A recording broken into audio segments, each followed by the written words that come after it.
زندگانیم گله دارد جوانیم شرمنده فرق کشتی ها 1100 میدونی چیه؟ کشتی به گل میشینه ولی 1100 به دل میشینه. دل هر کی یه نگاری میپسنده ولی این دل 20 صاحب ما سیبی پسنده. اسمش موتوره ولی خیلی آمرتره. دست رفاقت که بده تا تهش باد میاد. اصلا براش مهم نیست تهش مقصد خونه است یا سردخونه.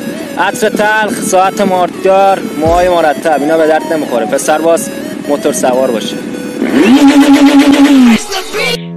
شاه بزرگ، شاه شاهان و قهرمان تاریخ ایران و جهان آسوده بخواب، زیرا که ما بیداریم.